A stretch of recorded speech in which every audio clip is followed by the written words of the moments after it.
So a few months ago on the channel we ranked each championship club and their home support from worst to best. If you've not seen that video, do go ahead and check it out. And in today's video we're going to be doing the same for the away fans. How well does your club travel on the road? How well is your team supported in those away matches? Today we're going to be looking into the numbers of each championship club this season. So these numbers are correct as of the 3rd of November. Shout out to the 72 for going ahead and calculating all of this data. If you do go on to enjoy, make sure to leave a like and do stick around for some regular championship content. But without any further ado, let's jump into this one. Starting out in 24th place, we actually have Rotherham United coming in with an average away support of just 614 fans so far this season, which does rank them at the bottom of the pile for this one. Obviously, a slightly smaller fan base than some of the other clubs that we are going to discuss on today's video. I think that when we did the home fans ranking, Rotherham then had the second lowest average home attendances, and so probably not that much of a shock then.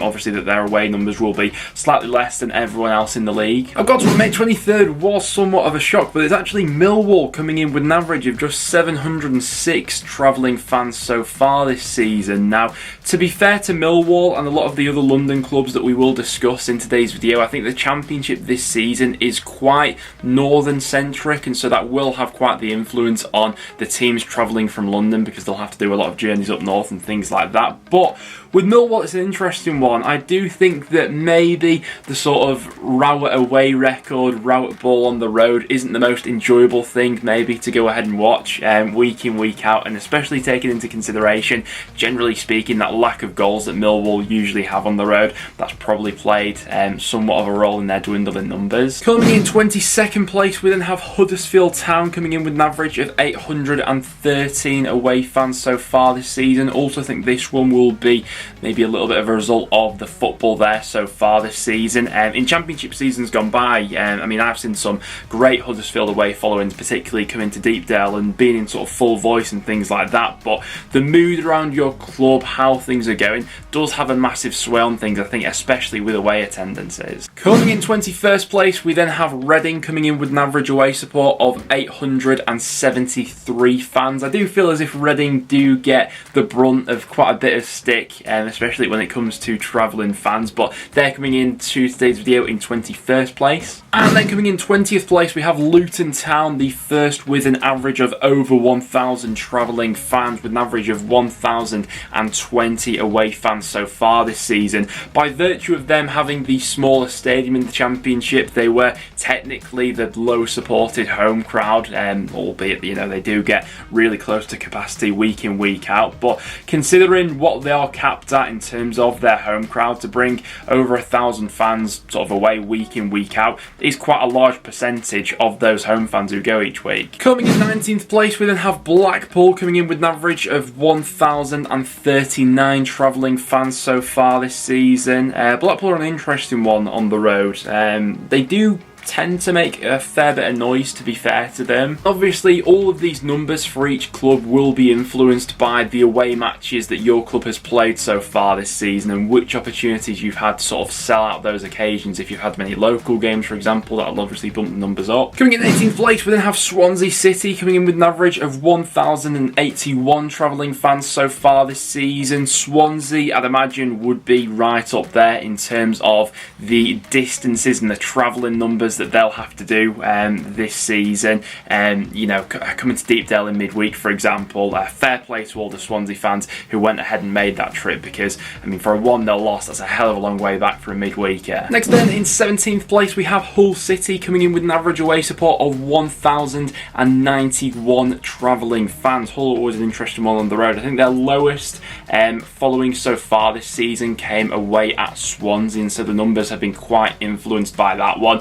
It was an early kick-off. They ended up losing that game 3-0, and to be honest, I do think that there have been quite a few occasions so far this season, in seasons gone by, where Sky have just absolutely shafted away fans in terms of putting on that early kick-off when it's a ridiculous journey to make in the first place for a 12:30 that's on Sky. So yeah, the numbers influenced by that one. After that, and in 16th place, we have Wigan Athletic coming in with an average away support of 1,107 travelling fans. To be fair to Wigan, they probably get more stick than anyone else when it comes to the attendance banter. I see it flying back and forth on Twitter all the time on my timeline with Wigan fans, and 16th in the Championship in terms of the average away support certainly isn't anything to be massively sniffed at, and considering there'll be a few big allocations to come, I'm sure that Wigan will take as well, with as many Lancashire derbies that they'll have to come and travel to as well. I'm sure that that could be bumped up even more by the end of the season. Next then, and in 15th place, we have Bristol City coming in with an average of 1,127 away fans so far this season. We're slowly starting to see that number starting to creep up now. It is interesting for sides like Bristol City. I'd throw my team Preston into that, a few others who have been sort of in the Championship now for a good sort of 5, 6, 7 years. It is those similar sort of same-ish away days that you are getting season upon season, and I do think that with that sometimes does come a little bit of fatigue. I think when you are new in the Championship, you're more likely to take some of those fans that aren't going to be, diehards week in, week out, because they want to tick off those new stadiums in the Championship. But once you have that level of fatigue in the Championship, when you've been in this division for so long and you're playing those same teams, I do think that somewhat has an influence on sides like this. Coming in 14th place, we then have Watford coming in with an average of 1,273 fans on the road so far this season. Obviously, in the case of Watford, a lot of their supporters will probably be quite fresh to a lot of grounds this season, given how many years they spent in the Premier League, and last time they were in the Championship, that one was obviously behind closed doors.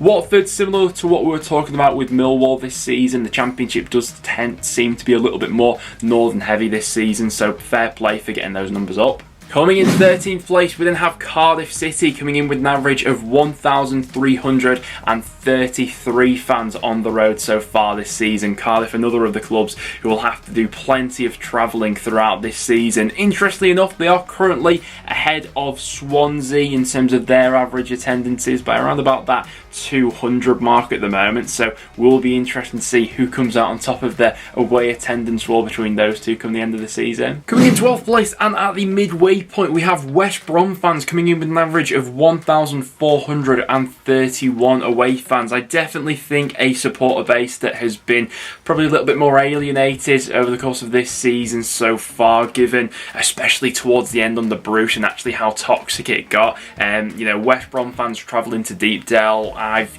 really become accustomed to those guys packing out that away end. It wasn't the case this season. It was on a Tuesday night towards the end of the Bruce tenure, and you could just tell by that point the atmosphere fell quite flat in the away end, that they just completely had enough by that point. So yeah, it will be interesting to see if West Brom's away numbers do pick up a little bit throughout the season, if their away form also has that rise with them. Blackburn have had really quite a fun season up until this point. They're coming in 11th place when it comes to their away numbers, coming in with an average of 1,431 away fans. Another one, Blackburn, with so many Lancashire derbies going on this season, I'd expect that number maybe to have a little bit more of a bump come the end of the season as well. And then coming into the top 10 we go. In 10th place we have QPR coming in with an average away attendance of 1,442 fans. Fair play to QPR, because they are the highest ranked of the London clubs in the Championship this season when it comes to their away numbers so far this season, so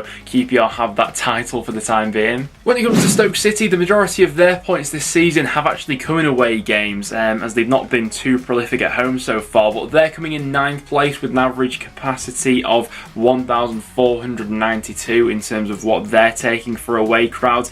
Decent following there for Stoke. They've always tended to be quite consistent for me with their numbers that travel. Coming in 8th place, we then have my club Preston North End coming in with an average away attendance of 1,578 fans. Really, I'd say quite a respectable tally. Obviously, it's bumped up by the Wigan away day on the opening day of the season. We packed out that away end, and no doubt we'll have a few more of them on the horizon as well, away at Burnley, away at Blackburn, etc. But considering some of the longer haul journeys that we've had so far this season, where we've not taken out outrageous numbers. I'd say that's a fairly decent figure to be at, and 8th in the championship for it. Coming in 7th place, we then have Norwich City coming in with an average away crowd of 1,687. Fair play to the Norwich fans, because I've not done the maths on this one, but they've got to be right up there in terms of the travelling distances that they'll be doing throughout this season. You know, if you're a Norwich fan going to every game home and away this season, you're going to be covering plenty of miles, but really strong numbers there from the Canaries. Despite their struggles in recent years, Birmingham have always remained quite consistent with their away followings. They're coming in 6th in today's video with an average away crowd of 1,744 travelling fans this season.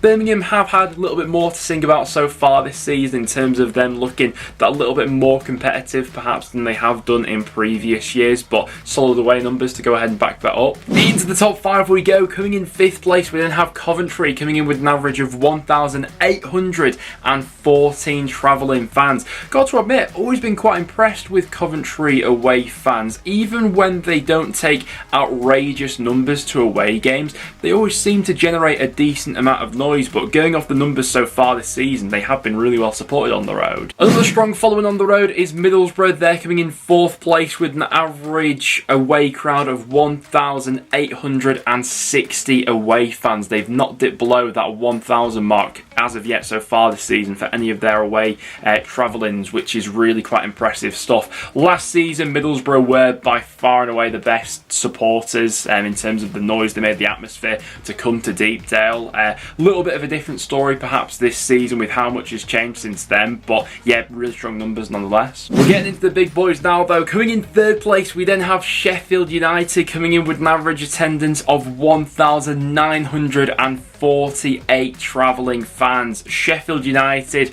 always go ahead and do it well when it comes to their away followings. In terms of overall supporter bases in the Championship, Sheffield United right up there as one of the biggest, and so you'd expect with that comes a large away following. And coming in 2nd place, we then have Sunderland coming in with an average of 2,372 travelling fans. Now there is quite a big disclaimer to go along with this one, because Sunderland have sold out every away game they've been at so far this season, and so in terms of complete capacity, yeah, Sunderland have been the best travelling fans in the Championship so far this season, and come the end of the season, I do expect them to be comfortably top of this chart in terms of the away numbers. Their average is slightly hampered by that Luton away game, especially because obviously they only got a smaller allocation for that one, and that went ahead and lowered down their general average. But come the end of the season, when Sunderland have had the chance to pack out every away ground, you know, that goes and gives them that, you know, 4,000 to 5,000, I'd expect Sunderland to be comfortably top. But I have to say credit to Burnley coming in with an average of 2,519 travelling fans this season. Obviously Burnley's numbers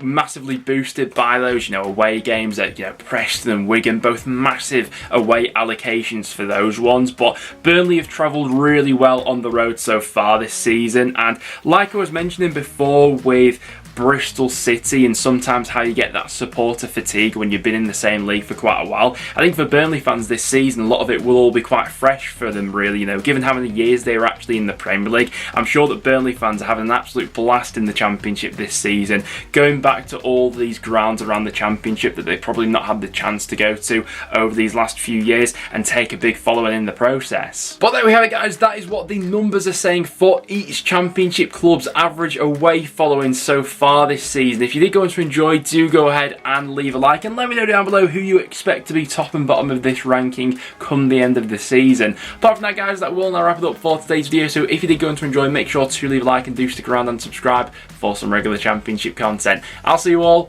in the next one.